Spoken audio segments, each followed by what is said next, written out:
J-E-L-L-O. The Jell-O program, starring Jack Benny with Mary Livingston, Phil Harris, Dennis Day, and yours truly, Don Wilson. The orchestra opens the program with Run, Rabbit, Run.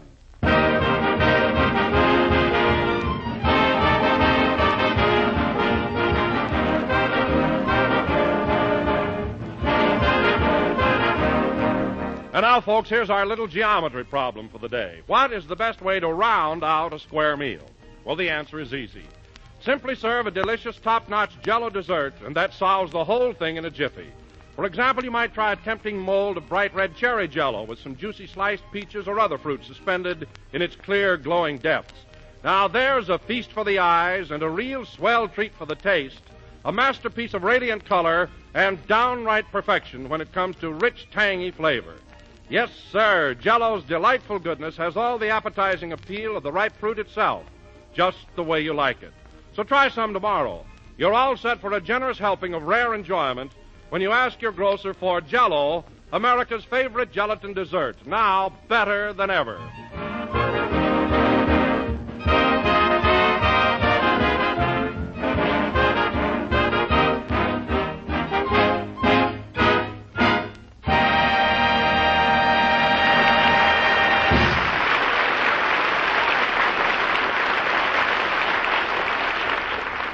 That was Run, Rabbit, Run, played by the orchestra. And now, ladies and gentlemen... Just a second, Don. Wait a minute.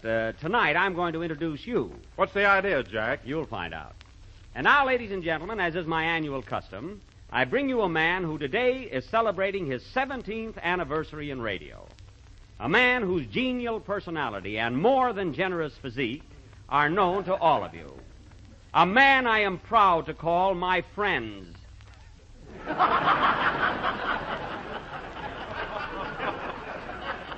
That giggle britches of the Jell-O program, Don Wilson.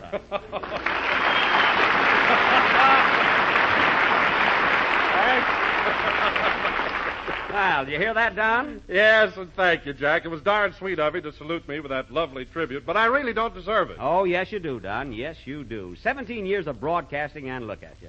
Why, you're just as cheerful and gay and full of pep as the day you started. Well, thanks again, Jack, but you're wrong about my having so much pep. To tell you the truth, radio has just about worn me down. Worn you down? It certainly has. Well, it can't be anywhere near the hips. That I know. Look who's worn down there. Oh, you're always kidding me about my weight, Jack, but you'd be surprised how little I've put on the past few years. Go on, Don. Don't give me that. Why, your pants have to be let out oftener than Fido.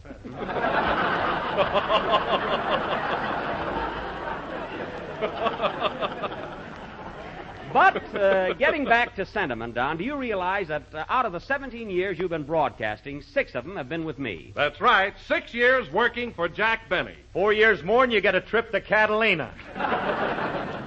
Oh, the maestro's here. What do you mean, Phil? I mean, instead of patting a guy on the back, why don't you give him more dough? Listen, Mr. Harris, that happens to be none of your business.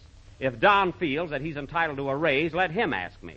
Well, frankly, Jack, And let me tell you something else, Phil. The reason I gave Don that big send-off is because we've been associated together for the past 6 years. I'd do as much for you or anybody else. Well, I'll tell you a funny thing, Jackson. I went to a fortune teller the other day, and she told me I wasn't going to be with you much longer. No kidding. That's what she told me. Well, Phil, sit down and write her a testimonial. That dame's got talent.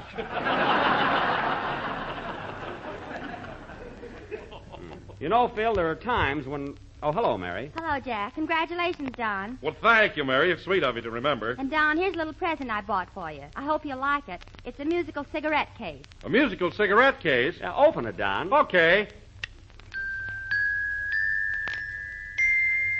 Well, what do you know about that? Say, that's a catchy tune. What is it? That's the Jell-O signature. You've been playing it for 3 years.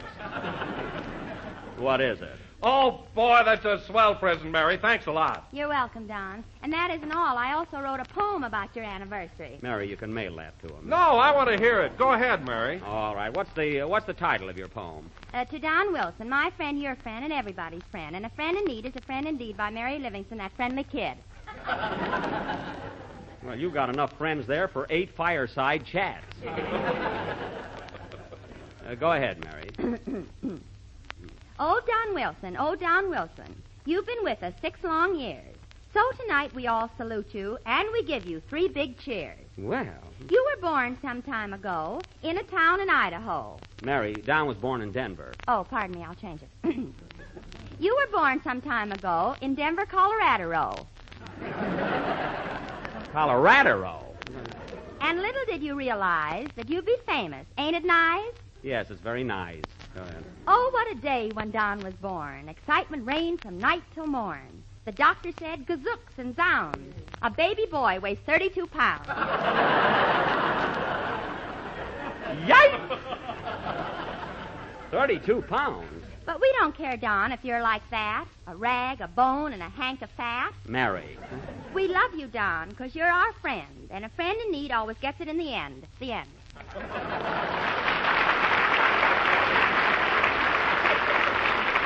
That's very good, Mary. We will now have the shooting of Dan McGrew and Livingston. What a waste of time. Well, I think it was lovely, Mary, and I appreciate it. Yeah, that was a swell poem. Oh, hello, Dennis. When did you come in? At 32 pounds. Oh. And you didn't miss much. Well, now that you're here, how about a song? Although you just got here, Dennis, maybe Phil ought to play something first. It's up to you, Mr. Benny. Look, you better have the kids sing. We haven't rehearsed our number yet. You haven't rehearsed yet? Phil, this is Sunday, and we've been on the air 10 minutes. Look, am I worried?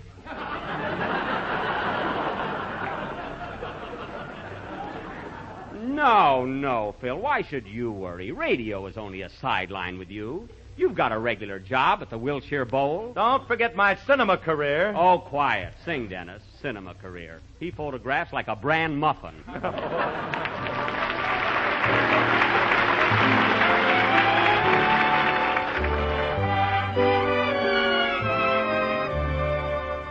If it seems that you were born under some unlucky star, and the sun simply won't come smiling through, while you seek your happiness, you will find it where you are, if you look at life with a pleasant point of view.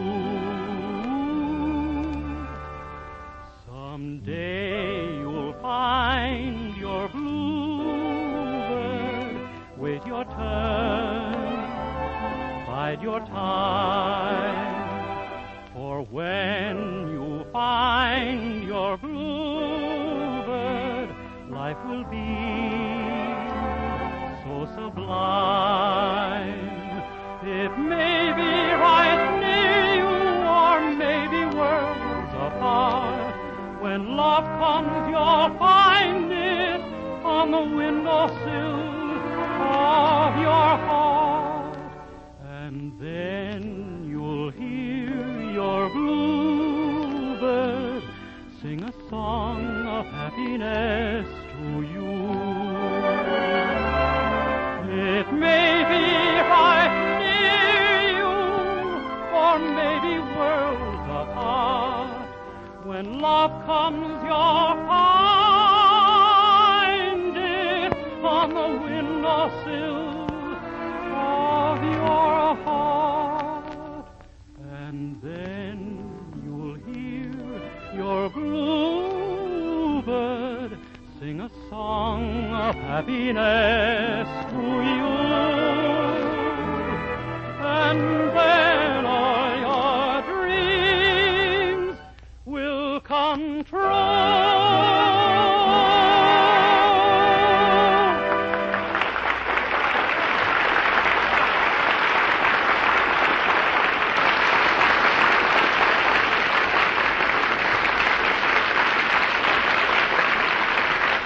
That was Someday You'll Find Your Bluebird, sung by Dennis Day.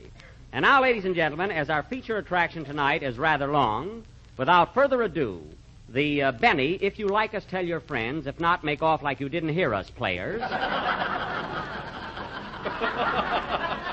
will present their version of Mr. Frank Capra's great Columbia cinematic triumph. That 4-star epic of the screen. That brilliant, thrilling, and sensational drama, Mr. Smith Goes to Washington. Thank you, Mr. Garner. Now, I will play the part of that fearless young United States Senator as portrayed on the screen by Jimmy Stewart. Now, the part... Say, Jack, I thought you were going to do Goodbye, Mr. Chips tonight and show up Robert Donat. Show up Robert Donat. Yeah, you were plenty sore last week about him winning the Academy Award. I wasn't sore, Phil. I merely pointed out that if I had played Mr. Chips, I could have won the award myself. So could Spencer Tracy or Paul Muni. Well, that part is right up our alley. Look who he dragged in the alley with him. Go ahead, Mary. Laugh. Scoff. I'm not ready to do Mr. Chips yet. But when I do, you will see as fine and vivid a characterization as has ever been presented to the radio public. I bide my time. Then I shall laugh. It's things like this that'll drive me back to the May Company.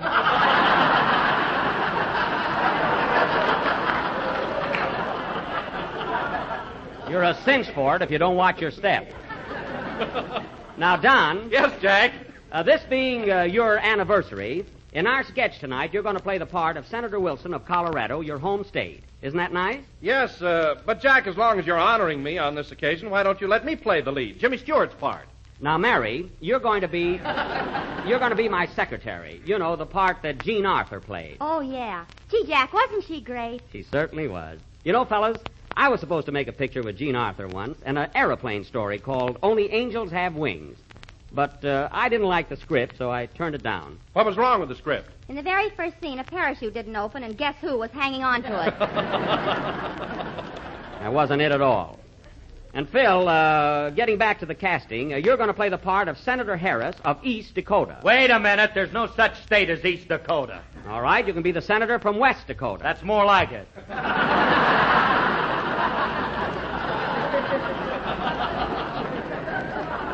Oh, brother. What a guy. Now, let's see. There's one more part. Dennis, Yes, please? you're going to be vice president of the United States and preside over the Senate. Here's your gavel. Oh, boy, that's swell. Good, then we're all set. So our play, ladies and gentlemen, will go on immediately after Phil Harris's number. Oh, Phil, give us something that... Oh, darn it, we've got a long play to do tonight. Hello? Hello, Mr. Benny. This is Senator Van Jones. Oh, it's you, Rochester. You've been listening to the program, eh? How's it coming over? Well, I like it, but Carmichael's in the other room playing Bing Crosby records. That bear hasn't got an ounce of loyalty. What did you call me for, Rochester? Well, I didn't mean to interrupt you, boss, but I'm working on my income tax, and I ran into a snag. Income tax? Why, you didn't make enough money last year to pay tax. Oh, yes, I did, boss. Remember that big crap game I was in on New Year's Eve? Yes? Well, I naturaled myself right into the upper bracket.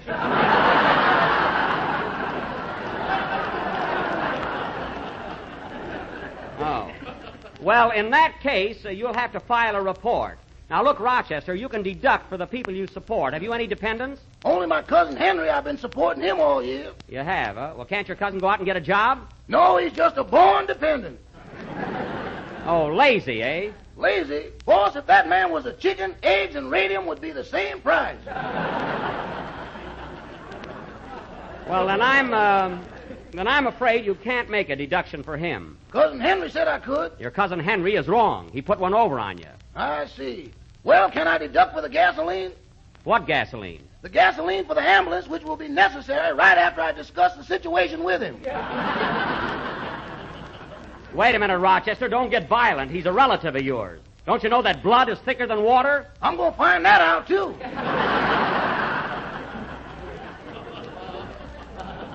Now, don't you start anything. Anyway, Rochester, as soon as I get home, I'll help you with your report. Goodbye. Goodbye. Oh, say, boss, What? there's just one more thing. I'm puzzled about that back salary you owe me. Well, it's only $20. It ain't the amount, but I don't know whether to put that down as income, outcome, or ain't coming at all.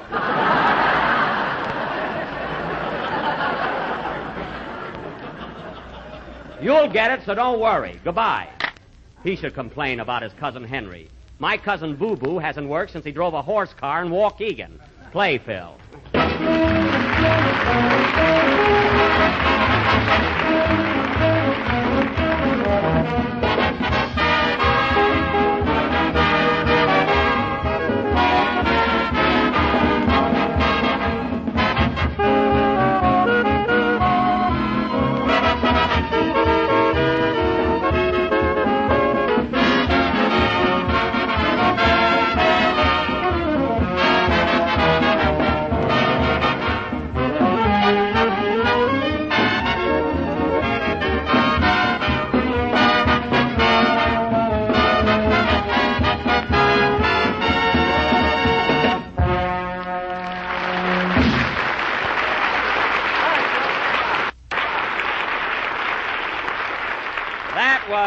something or other played by Phil Harris and his 18 deductible losses.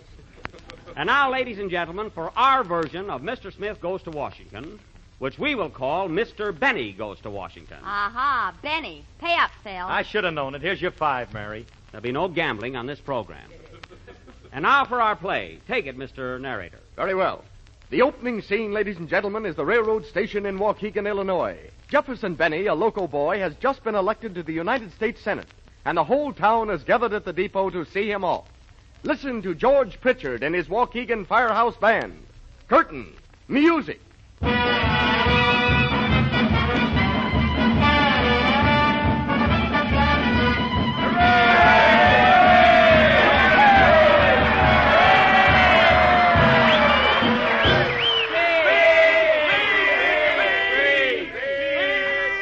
Thank you, folks. Thank you.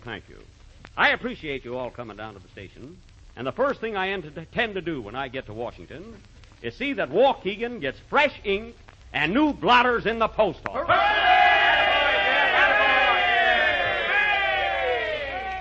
I tell you, my friends, this can't go on.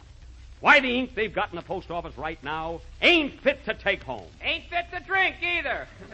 Shut up, Cousin Boo Boo. And those blotters. Those blotters, fellow citizens, are a disgrace to the fair city of Waukegan. But we're going to have fresh ink and new blotters.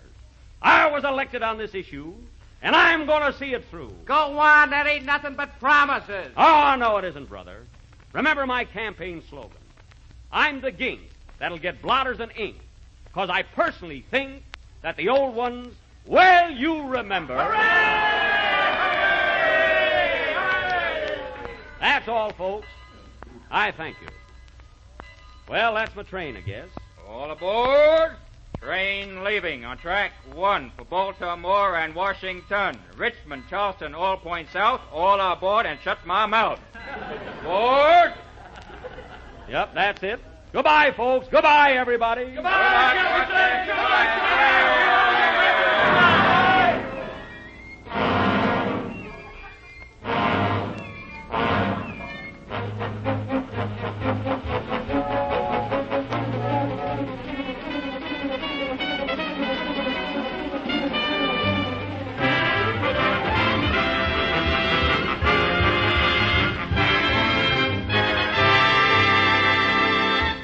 Scene 2. Jefferson Benny, our young senator, has just arrived in Washington and is captivated by the beauty and splendor of the nation's capital.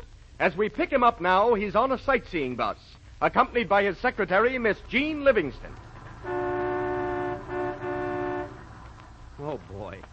Washington, D.C. What do you think of it, Senator? It's beautiful. And now, folks, on your left is the Library of Congress, the greatest library in the world. Gee. 5 million books and 2.5 million maps, charts, and musical compositions. God. And now, ladies and gentlemen, if you will look over to your right, you will see the White House, the home of the president. The White House. There it is, Miss Livingston. The White House. Yeah, smell them fish a-frying. Yeah. What a building. Look, Senator, look. Look who's coming out of the front door. Where? Oh, yes. Goodbye, Franklin. There she goes again.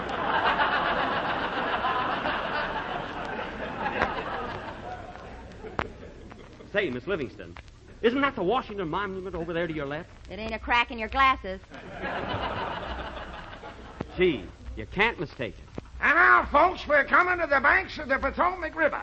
If you'll remember, George Washington once threw a silver dollar across this river, and it landed right over there by that rock. It did? Come back, Senator. It was found long ago. Oh. Anyway, it was not the Potomac. Washington threw the dollar across the Rappahannock. You try saying that all week. Well, it is a toughie.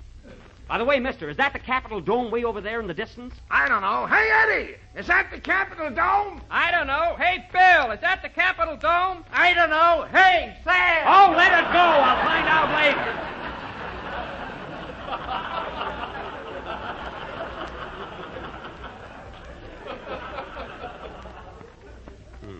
I know more about Washington than he does. Oh, Senator, don't you think you ought to be getting home? You've got to rehearse your speech, you know. You're right. My first speech in the Senate, and I got it all prepared. Listen to this, Miss Livingston.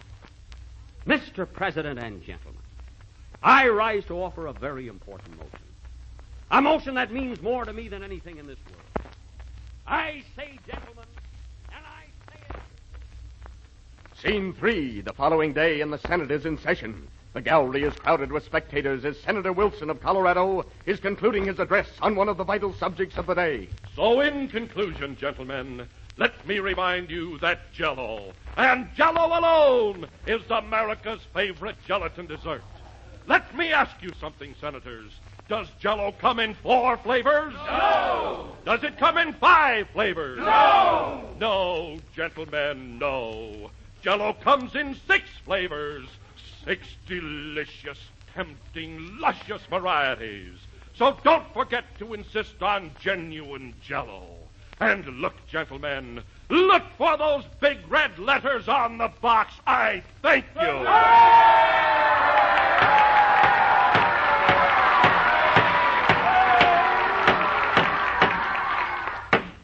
Good work, Senator Wilson. Thank you, Senator Benny. Have a cigarette? Don't mind if I do.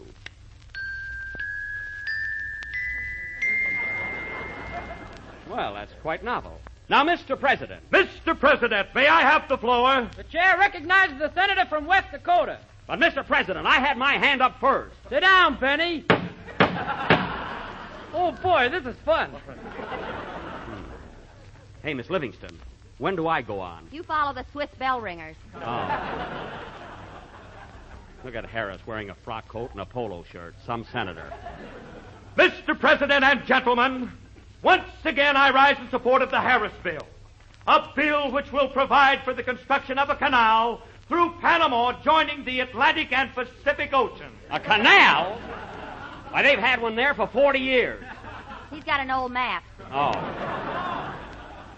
Gentlemen, it's a crime that a boat going from New York to California has to go all the way around South America. Around South America? Listen, Senator Harris.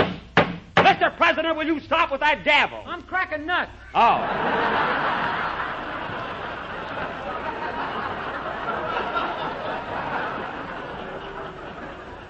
Now listen. Listen, nothing. Let us repeat, gentlemen, that a canal through Panama is the only solution to this problem. It will save 3 weeks in getting from New York to Los Angeles and to the Wilshire Bowl where there's never a cover charge. I thank you.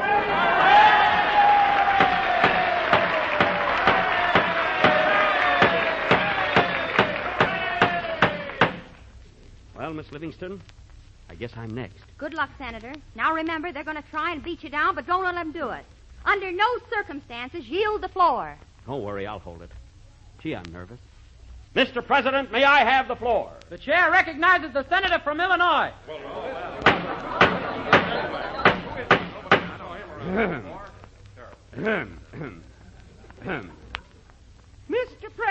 Mr. President and gentlemen, I rise to offer a very important motion.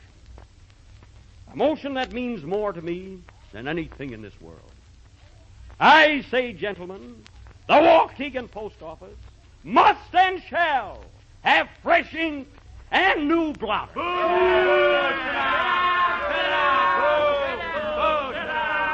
Now, gentlemen, I'm not going to sit down until you realize the importance of this problem. Day after day, my constituents walk into that post office to fill their fountain pens, as is their inalienable right under the Constitution of these United States of America. Hooray! Gentlemen, close your eyes for a moment and picture that little post office in Waukegan. 7 hours later, and Senator Benny still has the floor. Unable to make headway, he has started a filibuster. Gentlemen, I'm not asking for a canal. I'm not asking for battleships or a dam or a national park. All I'm asking for is a couple of bottles of ink.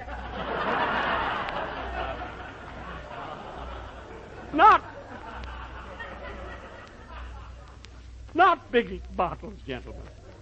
Just regular little bottles of fresh, pretty blue ink. That's all. That's all I'm asking, gentlemen, for the good citizens of my hometown Walking. That's all I... 12 days later, and the filibuster goes on. And those blotters, gentlemen. Those same old blotters laying there in the post office, day in and day out.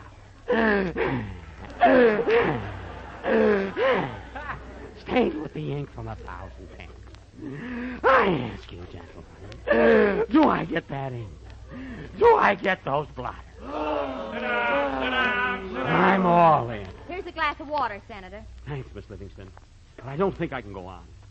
I'll have to give up this filibuster. Wait a minute. I know how you can win and get anything you want. How? Instead of a filibuster, make it a fiddlebuster. A fiddlebuster? Yes, here's your violin. Thanks. No! Not that! No, don't do that! All right, gentlemen. I'm starting a fiddlebuster.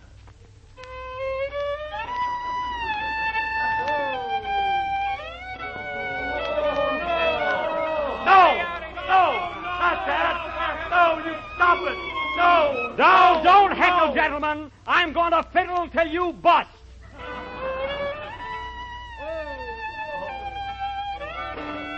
Stop it now! Please! Stop it! Whoa, don't do that, man. Stop it! Okay, gentlemen. What is your decision? Do I get my ink and blotters or not? Yes, you can have them! Yes, take anything you want. Take anything. Thank you, gentlemen, thank you. Oh, Miss Livingston. Yes, Senator? Take a wire to the Waukegan Chamber of Commerce as follows. Everything is okay. I'm the gink that got the ink, and I personally think... You certainly do. Play, Phil.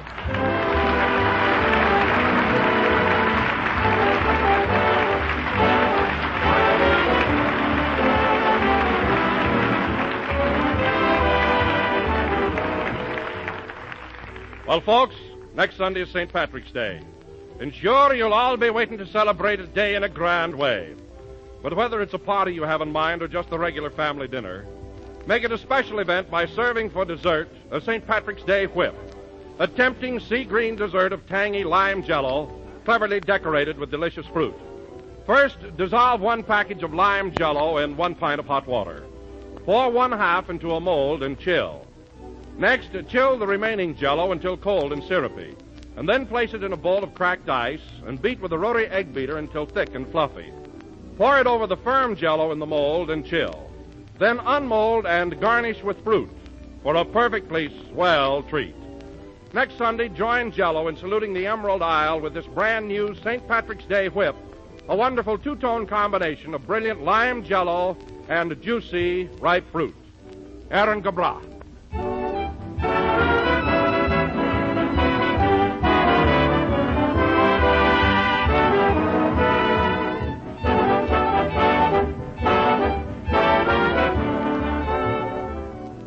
This is the last number of the 23rd program in the current Jello series.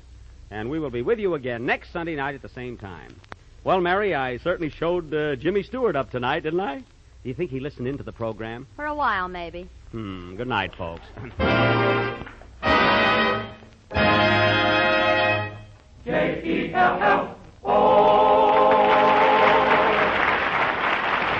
And here's more important fun and news for you. Tune in every Tuesday night for another swell half hour of Jello entertainment.